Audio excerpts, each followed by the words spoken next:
Mientras que en Colombia, los ciudadanos crecen bajo el auspicio de los valores democráticos, con instituciones independientes. Es con hechos, con decencia, con patriotismo y con lealtad a la República como he gobernado a Colombia.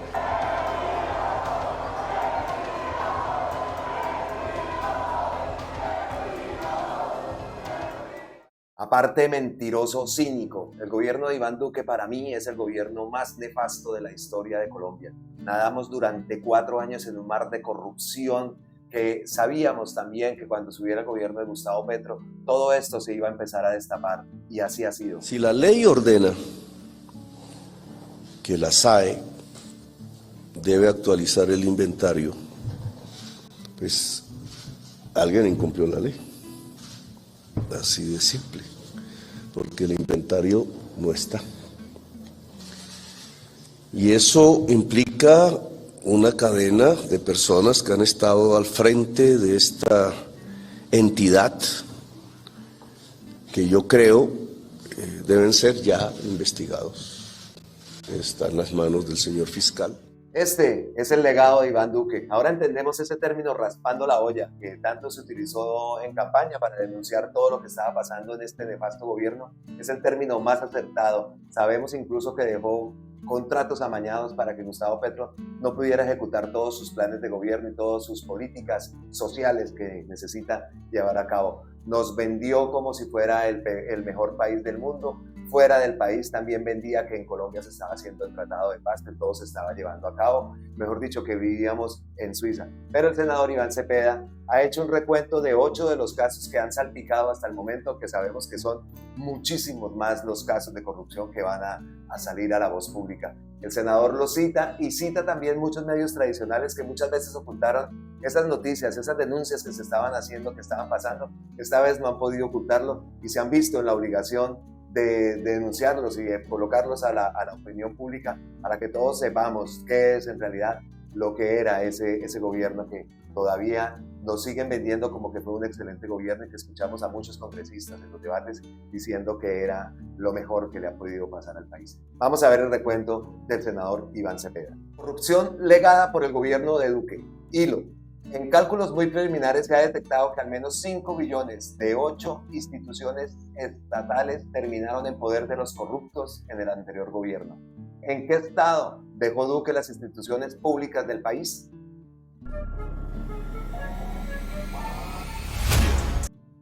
Uno, Prosperidad Social, DPS. En informe reciente, la Contraloría identificó que más de 22.000 millones fueron desembolsados a al menos 50.000 personas fallecidas o que no estaban inscritas en el SISBEN. Fuente, Noticias Caracol.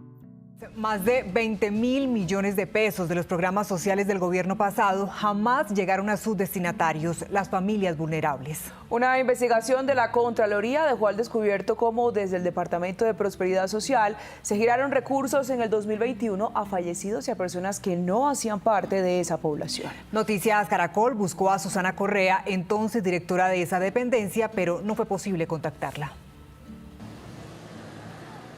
Luis Mondragón murió el 28 de febrero de 2021. Sin embargo, ese lamentable hecho no fue un impedimento para que casi un mes después de su deceso se giraran a su nombre 400.000 pesos como parte del subsidio del programa Jóvenes en Acción.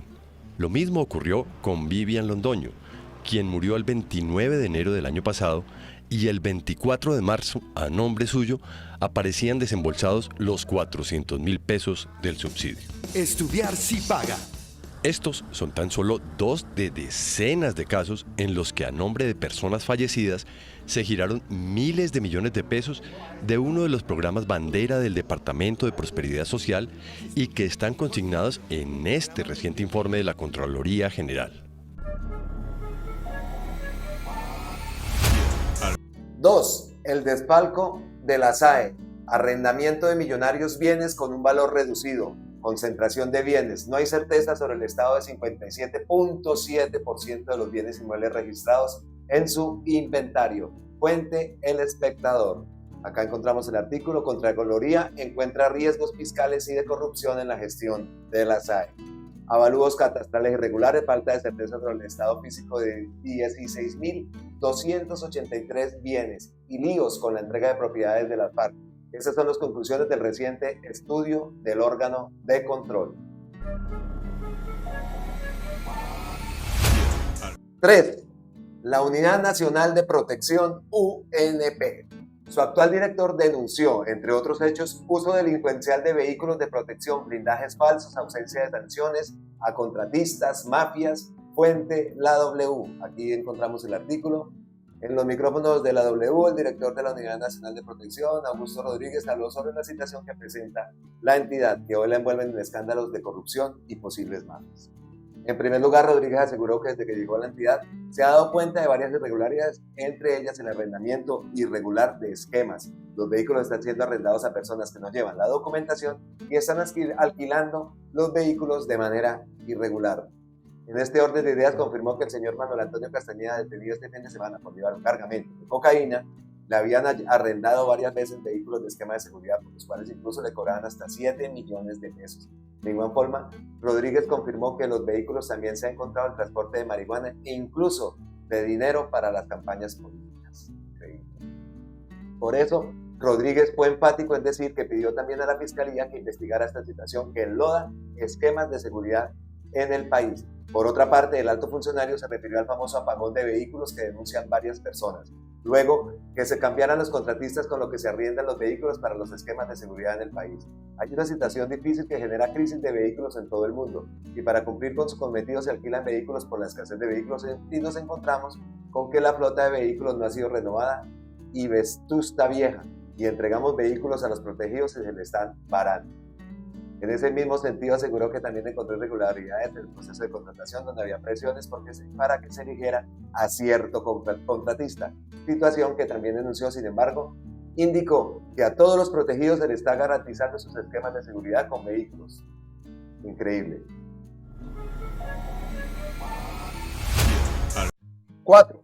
Unidad de Víctimas. La actual directora de la Unidad de Víctimas denunció que en el Fondo de Reparación de las Víctimas encontró bienes ocupados sin autorización de la unidad, contratación de núcleos familiares al interior de esta entidad. Cita un artículo de La Silla Vacía, aquí está el artículo. Unidad de Víctimas denuncia corrupción en el Fondo para la Reparación. Es un artículo del noviembre 2 de 2022. La directora de la Unidad de Víctimas, Patricia Tobón, denunció irregularidades en el estado de 900 de los 2.000 bienes que tiene el Fondo para la Reparación de las Víctimas del Conflicto. Dijo que hay pruebas de que 42 inmuebles entre apartamentos y fincas están siendo arrendados por cifras absurdas, entre 4.000 y 100.000 pesos mensuales. Descarados. Junto al secretario de Transparencia de la Presidencia, Andrés Idarraga, la directora Tobón le pidió a los entes de control una auditoría a la Unidad de Víctimas y al fondo para tener certeza del nivel de corrupción. Idarraga dijo que le llamaba la atención que entre los 31 funcionarios del Fondo para la Reparación hay vínculos familiares. En total son 13 familias entre los funcionarios y, por ejemplo, hay 4 hermanos. Además, denunció que el particular Gustavo Adolfo Quevedo se había beneficiado de manera personal de arriendos de bienes de la unidad. Tobón dijo que el acceso a esta información desde que llegó a la Unidad de Víctimas ha sido obstaculizado por los mismos funcionarios. He tenido que ir directamente hasta el puesto del funcionario a pedirle que entregue por fin la información, dijo Tobón. Anunció que había activado el control interno, pero dijo que será la auditoría y los órganos de control los encargados de hacer denuncias puntuales. ¿Por qué importa? El Fondo para la Reparación de Víctimas busca generar ingresos para la reparación monetaria de los 9 millones de víctimas, incluyendo 800 víctimas colectivas, pero al ritmo de reparación actual se necesitarán 60 años. Oigan esto, 60 años para reparar todas las víctimas.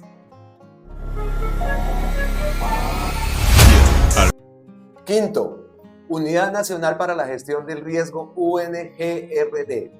Su director denunció que a través de contratos irregulares se destinó más de $500 millones de pesos para beneficiar a congresistas. Fuente, la W Radio. Aunque no dio nombres en específico, el director de la Unidad Nacional para la Gestión del Riesgo de Desastres, Javier Pava, se pronunció en la W sobre los hallazgos de la auditoría internada, donde se encontraron varias irregularidades en la contratación que se realizó durante el gobierno Duque y la dirección de Eduardo José González. Pava reveló que fueron más de $500 millones para Carlos Francisco Díaz Granados. Estos contratos se habían realizado sin el cumplimiento de requisitos y tenían como objetivo final favorecer a varios senadores que, según el funcionario, pertenecían al partido Centro Democrático, y esa información ya fue entregada a la Fiscalía, Procuraduría y la Contraloría. Aunque se nota un favorecimiento de algunos congresistas, lo que estamos haciendo es recopilar los indicios y evidencia y enviarlos a las autoridades competentes, señaló. Pava reveló que internamente ha retirado a funcionarios y contratistas de la entidad que estaban favoreciendo este tipo de actividades. Frente al tema de los kits alimentarios durante la emergencia sanitaria, Pava aseguró que encontró que aunque el objeto de los contratos era comprar kits alimentarios, descubrieron que el 65% de estos recursos fueron destinados para otras cosas. En los reportes contables quedó establecido como otro sesgo. También se está investigando porque hay evidencia de en qué se gastaron ese dinero. Nosotros hemos venido corrigiendo para ampliar la base de oferentes. Estamos cambiando el modelo. Incluso queremos ofrecer canastas populares para acabar con este monopolio, puntualizó.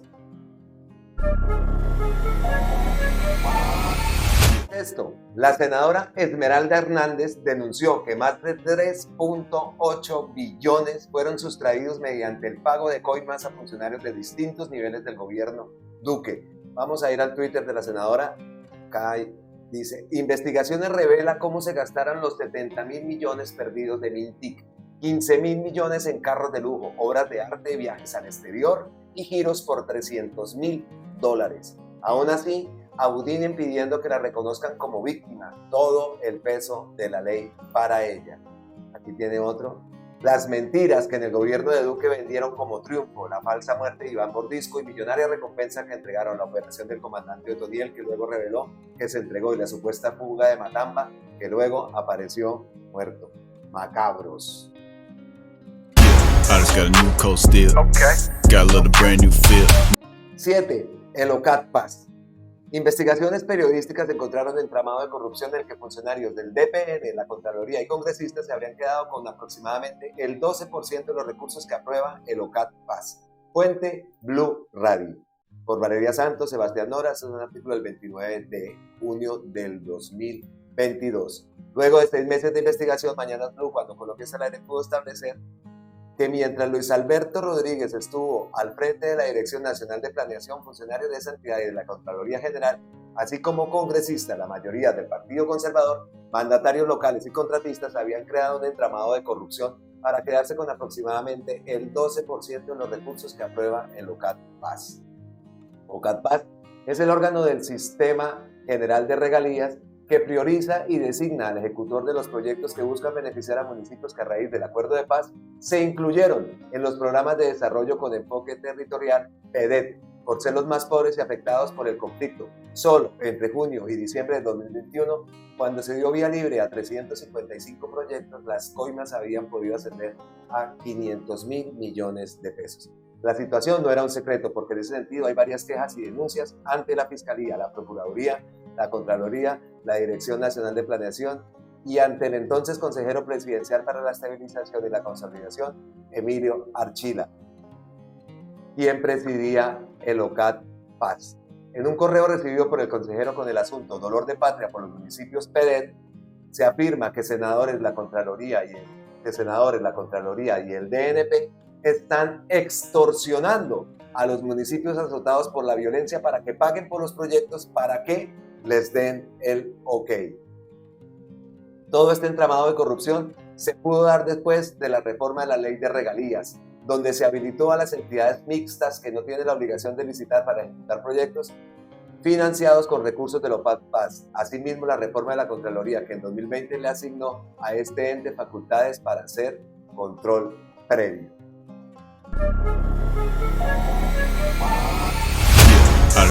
Y por último, el senador Iván Cepeda cita a esta octava entidad, la Aerocivil. Se investigan casos de corrupción en la Aerocivil, falsas licencias a pilotos en los últimos 3 años, irregularidades en contratación, presuntos vínculos con el narcotráfico y uso de aviones para fines irregulares. Nos recuerda mucho épocas pasadas de este funcionario de la Aerocivil, ¿no? Qué casualidad que estaba el Centro Democrático en el poder. Definitivamente no sabe uno ni cómo terminar este video. La indignación es grandísima, no puede ser que esto pase. Sospechábamos, sabíamos que sí estaba pasando. Ahora que ha cambiado el gobierno, pues se ha descubierto con mayor claridad qué es lo que está pasando. Muchas investigaciones están en la fiscalía, pero ¿qué va a pasar? Si va a haber algo, si va a haber castigos, si van a rodar cabeza, si se va a conocer, por ejemplo, ese caso de que los congresistas extorsionando a los municipios PEDET. Eso se tiene que saber a la opinión pública. Y lo más indignante es que todavía los defienden en el Congreso diciendo que el gobierno de Duque fue el mejor gobierno, que Colombia quedó en una excelente situación económica. Esto es indignante y esto tiene que saberlo el país, porque vean, ya se han visto obligados, seguro que se han visto obligados muchos de estos medios a publicar esas noticias porque no lo pueden ocultar más y no lo van a ocultar más y no lo vamos a ocultar tampoco aquí. Y si los senadores lo replican, pues aquí también le vamos a dar claridad y darle visibilidad, porque de eso se trata, de que las cosas cambien. A mí no me gusta hacer este tipo de videos, pero es necesario hacerlo. No puede pasar esto así de agache y ya, como si nada. Ojalá, como parte del cambio, Colombia también necesita justicia, porque Colombia, para ser justa, necesita que haya justicia con todos los que han sido tan injustos con ese país. Es un país tan hermoso, un país que antes no está en peor situación. Antes Colombia no está en peor situación. Colombia tiene mucho para darnos, pero no puede ser así. Y lo vamos a lograr, pero no con esa mano de corrupción y de corruptos, así haciendo por las suyas y siguiendo, paseándose por el Congreso, ganándose ese dinero que todos los colombianos apoyan. Así que ojalá como parte del cambio haya justicia. Y ya cambiando de tema, quiero enviarle un feliz cumpleaños a mi querida y amada, extrañada Bucaramanga. La extraño muchísimo, como a todo Colombia en general. Pero hoy está Bucaramanga de 400 años, entonces queremos enviarle aquí desde la distancia, que por aquí siempre la recordamos como una ciudad hermosa, porque para mí Bucaramanga es de las ciudades más hermosas del mundo. Ojalá no se dañe con toda esta violencia que también la está afectando y esta inseguridad que últimamente hemos visto denuncias que lástima Bucaramanga, pero tiene que cambiar, tiene que salir adelante Bucaramanga. En realidad es una ciudad muy hermosa. Amigas y amigos, hasta aquí este video. Les envío un abrazote ancestral desde la distancia, ya cada día más cerca de la Navidad. Entonces, felices fiestas, feliz Navidad. Como siempre, gracias. Y nos vemos en un próximo video.